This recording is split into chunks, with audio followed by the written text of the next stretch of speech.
Olá amigos, em agosto de 2000, a empresa DuPont obteve a patente de um processo que permite a obtenção de variedades de milho. Eles são particularmente ricos em ácidos oleicos. No entanto, este tipo de milho já existia em seu estado natural. Em tese, esta patente poderia impedir qualquer comercialização do produto cujo teor de ácido oleico correspondesse ao protegido pela empresa. Isso incluía também sua venda por pequenos produtores.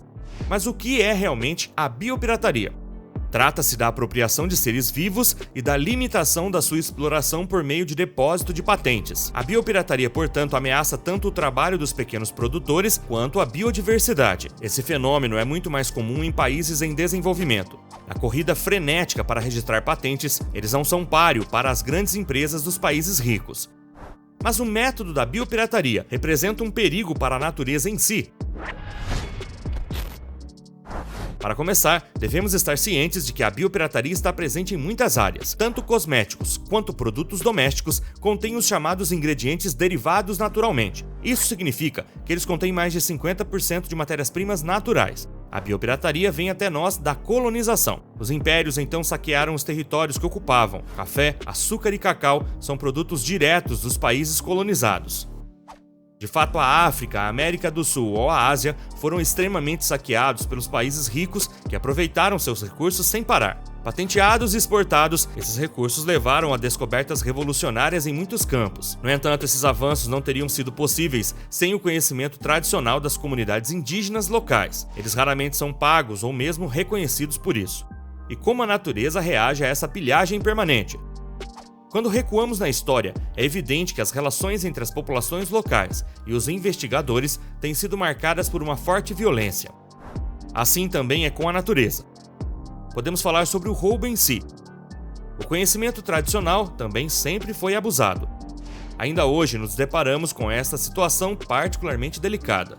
Também é importante distinguir entre biopirataria e bioprospecção, que corresponde à busca de compostos ativos naturais, mas é totalmente legal, ao contrário da biopirataria. Em 1993, a Convenção sobre Diversidade Biológica tinha como objetivo principal a repartição justa e equitativa dos benefícios decorrentes do uso dos recursos genéticos. Apesar disso, os atos de biopirataria não pararam de se multiplicar. Os biopiratas são principalmente empresas farmacêuticas, cosméticas ou agroalimentares. Alguns institutos decidem se apropriar tanto do próprio recurso quanto do conhecimento resultante. Portanto, está relacionado à propriedade intelectual. Muitas comunidades rurais e locais vivem particularmente próximas de seu ambiente. Desenvolvem, assim, um conhecimento aprofundado da biodiversidade que os rodeia. Quando certos atores se apropriam desse conhecimento sem o consentimento das comunidades, falamos de biopirataria.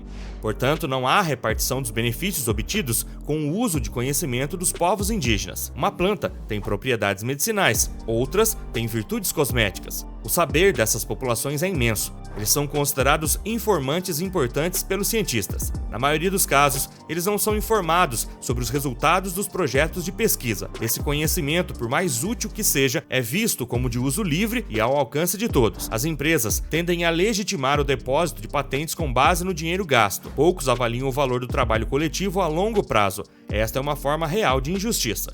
Os países considerados usuários dos recursos biológicos são países desenvolvidos. Estamos falando aqui dos Estados Unidos, Europa ou Japão. A demanda pelos chamados cosméticos e produtos farmacêuticos naturais está explodindo. Para responder a isso, as empresas estão constantemente recorrendo a grandes reservas mundiais de biodiversidade. Por outro lado, implementam diferentes estratégias para se dotarem de uma imagem de empresa amiga do ambiente. O objetivo é atrair mais clientes. 40% da economia mundial é baseada em recursos biológicos. A crescente exploração dos recursos naturais pelos mercados de alimentos, saúde e bem-estar é uma ameaça real. Como resultado, a diversidade biológica está em risco. A indústria farmacêutica representa 1,42 trilhões de dólares. A destruição da natureza vale tal preço? A resposta é não. Quando os recursos naturais se esgotarem, não haverá como voltar atrás. Dada a necessidade que temos do ecossistema, é essencial preservá-lo. Para proteger as pessoas e a biodiversidade dos biopiratas, os Estados Unidos elaboraram alguns textos fundamentais. Dois eventos, portanto, devem ser lembrados: a Convenção sobre Diversidade Biológica de 1992 e o Protocolo de Nagoya de 2010. O princípio conhecido como acesso e repartição de benefícios é então colocado em prática. Isso significa que os atores devem buscar autorização para acessar os recursos genéticos de um estado. No caso de conhecimento tradicional associado, deve-se obter o consentimento das comunidades envolvidas. A partilha é um princípio fundamental em qualquer forma de ação. É óbvio que esses textos marcam um avanço definitivo, apesar de permanecerem sujeitos à boa vontade dos estados em aplicá-los. Em 2005, pesquisadores franceses publicaram os resultados preliminares de sua viagem à Guiana. Eles teriam realizado entrevistas para aprender um pouco mais sobre os remédios locais para a malária. Em 2015, o Instituto Francês de Pesquisa para o Desenvolvimento obteve uma patente para um composto derivado do quinino de pimenta de caiena. É uma planta nativa de partes da América Central e do Sul. No mesmo ano, a Fundação Danielle Mitterrand entrou com recurso contra esta patente, denunciando um caso de biopirataria. Os pesquisadores descobriram um composto antimalárico na planta usando uma extração à base de álcool. No entanto, foi em grande parte o conhecimento local que lhes permitiu chegar a esta descoberta. Por fim, chegou-se a um acordo. O Instituto tinha que compartilhar qualquer benefício científico e econômico relacionado a esse composto. Em 2018, essa patente foi aprovada em comitê. O sistema mundial parece considerar a natureza como um conjunto inesgotável de recursos. No entanto, muitos países querem tomar medidas para protegê-la. Por exemplo, em 20 de julho de 2016, a França aprovou a Lei da Biodiversidade, que inclui uma seção inteira sobre biopirataria. Quanto a países como Índia ou Peru, eles são muito mais avançados. Eles optaram por iniciar ações para identificar conhecimentos tradicionais relacionados à sua biodiversidade. Este é um trabalho que poderia ser descrito como titânico. O objetivo é provar a anterioridade do conhecimento tradicional. Isso já resultou no registro de uma quantidade muito grande de conhecimento tradicional. Em geral, os países do Sul exigem que as nações favorecidas compartilhem os benefícios dos recursos biológicos extraídos em seus territórios.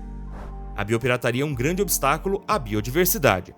Veja o exemplo da árvore Neem, esta árvore da vida indiana com incríveis propriedades medicinais. Explorada por grandes empresas, este recurso milagroso também é usado para criar pesticidas. Uma noção de moral entra então em jogo. É possível usar a natureza para destruí-la? Informações de sequenciamento digital, dados genéticos, permitiram a descoberta de novas terapias revolucionárias, mas os benefícios da pesquisa com biorrecursos devem retornar aos países de origem para preservar sua biodiversidade. Com informações de sequenciamento digital, a rastreabilidade torna-se difusa. Os cientistas são, portanto, obrigados a divulgar e fazer uploads de seus dados para bancos de dados públicos. Algumas grandes corporações usam informações de sequenciamento digital de acesso aberto para evitar o compartilhamento de seus lucros. Por outro lado, o Protocolo de Nagoya tem algumas falhas. De fato, alguns países não regulamentam o acesso aos seus recursos genéticos. Para evitar qualquer desigualdade, é necessário que as mesmas regras se apliquem a todos.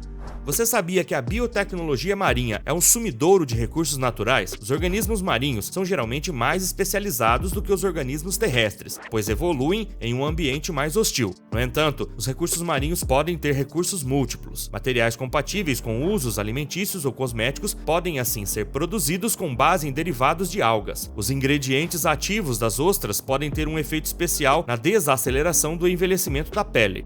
No entanto, a proteção das espécies desempenha um grande papel na biodiversidade e no bem-estar da natureza, bem como do planeta.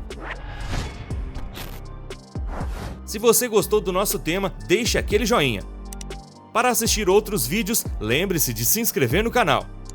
E se quiser, deixe-nos um comentário, pois isso pode ser muito útil no desenvolvimento dos próximos tópicos.